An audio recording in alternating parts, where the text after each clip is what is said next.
जनाब शेख रुहेल अजहर साहब। बहुत शुक्रिया जनाब डिप्टी स्पीकर साहब। मैं इस मौजू पर तो मैं गुफ्तगू नहीं करना चाहता। इज़्ज़त वो चाहे गरीब की हो चाहे अमीर की हो एक जैसी है। उस मामले पे पता नहीं क्यों मेंबरान इस मामले पे बोल रहे हैं। मेरे ख्याल में जनाब डिप्टी स्पीकर साहब दो बातें बड़ी अहम। पहली बात तो ये है कि ये वाक़यात जब होते हैं तो आपके कानून में इसका सख्त से सख्त सज़ा क्या है। पहले तो आप इस चीज़ को देख लीजिए, फिर आप ये देखें कि बहुत सारे केसेस जो होते हैं वो रिपोर्ट ही नहीं होते। इज्जत के दायरे गुर्बत के मारे रिपोर्ट नहीं होते। अगर हो जाते हैं तो इस ऐवान में आप बोल रहे हैं और आपने आईजी से रिपोर्ट मांगी बड़ी माजरत के साथ, शर्मिंदगी के साथ। ज़रा आप अपना रिकॉर्ड उठा के देखें इसी हाउस का, कितनी आपने और कितनी दफ़ा आपने रिपोर्टें मंगवाई, लेकिन उस पर आपकी भी सुनवाई नहीं हुई। कोई मुस्बत जवाब आया हो तो आप बता दीजिए कि मैंने ये कहा था तो उस सिलसिले में ये उसका नतीजा निकल आया। पहली बात तो ये। दूसरा, एक दफ़ा नहीं, मैंने कई दफ़ा आपसे कहा है, इसी हाउस में आपके स्पीकर से कहा, कई दफ़ा कहा, दावर साहब ने भी कहा होगा, एक हमारा मुअज़्ज़ज़ रुकन असेंबली क्या किया उसने, मुझे उससे कुछ लेना देना नहीं है। मुझे इस बात का बिल्कुल कोई इससे मतलब नहीं है कि उसने क्या किया, लेकिन वो इस अवाम का मुअज़्ज़ज़ रुकन है। आप आज तक उसको प्रोडक्शन ऑर्डर में बुला नहीं सके। उसका नाम मेरे ख्याल में शायद याद होगा, पख्तून है, अली अली नवाज ही है ना, अली वजीर। अब आप देखें कि कितने अफसोस की बात है। अब बात कौन कर रहा है? मैं आपका ये नाचीज फकीर, और जिसकी मिसाल आपका ईवान, आपके स्पीकर, आपके कायदीन दिया करते थे कि पहली दफा आपकी तारीख में पहली दफा मेरा ही प्रोडक्शन ऑर्डर जारी हुआ था 1985 में। बड़ा एहतराम था आप लोगों का, इस ईवान का बहुत एहतराम था, इस ईवान के अहकामात का बहुत एहतराम था। जनाबे वाला यहाँ पे अभी बात कर रहे थे चित्राली साहब, और भी दोस्तों ने बात की, उसका जिम्मेदार कौन है? आपने रिपोर्ट तो मंगवा ली, पब्लिक प्लेसेस का जिम्मेदार कौन होता है? उसकी सिक्योरिटी कौन करता है? सबसे पहले तो आप ये हुक्म जारी फरमाइए कि जो लोग उस पार्क की हिफाजत के लिए मामूर थे, आप पहले उनको तो नौकरी से बर्खास्त कीजिए। अगर आपके पास इतने अहकामात हैं तो कर लीजिए। और बदकिस्मती देखिए जरा, यह भी बदकिस्मती है जनाब डिप्टी स्पीकर, आज इजलास का पहला दिन, फारूक तो कोई नहीं है। जरा गौर फरमाइए, एक पंजाबी का है,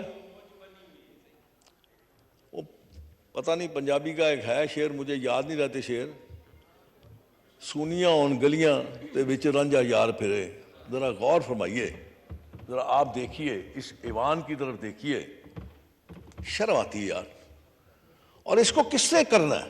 इस ईवान को किसने भरना है? किसने अट्रैक्ट करना है?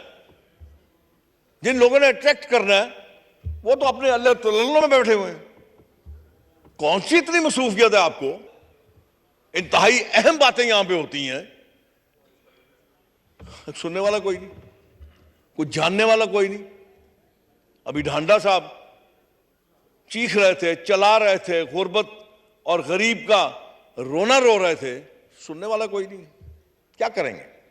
तो अपने अल्फाज को ज़ाया करने की बजाय मेरे ख्याल में आपको इसी तरह खामोशी इख्तियार कर लेनी चाहिए जैसे शहर खामोशा में खामोशी होती है, सुनने वाला कोई नहीं है।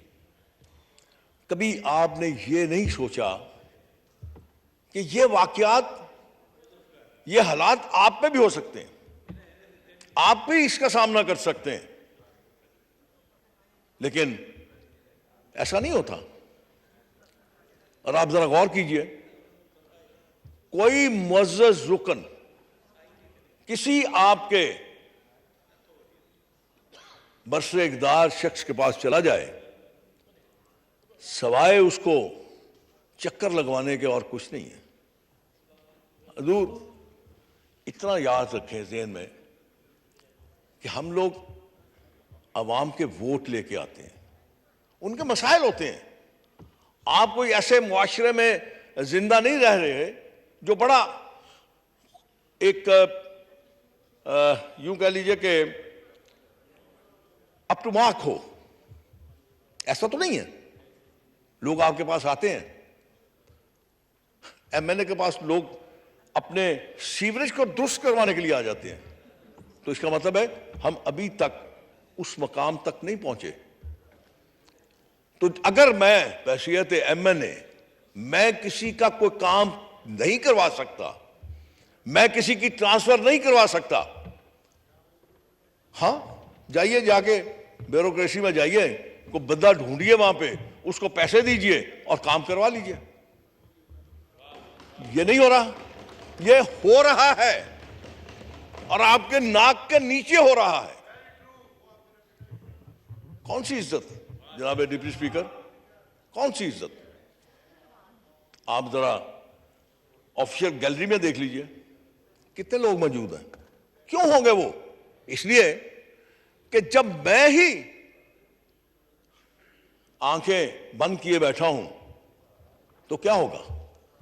जब सियासी जमातें व्हाट्सएप पे चलेंगी तो फिर यही होगा जनाब स्पीकर। अब अंदाजा कीजिए, आप इनका शुक्रिया अदा कीजिए, आप इनका शुक्रिया अदा कीजिए कि उठ के ये नहीं कह रहे कि जनाब आप जरा हाउस में गिनती तो देखें क्या है। अगर हम चुप हैं तो ये भी चुप है, और वो अपनी इज्जत की खातिर चुप है, हम शर्मिंदगी की वजह से चुप है। बात तो सिर्फ इतनी है।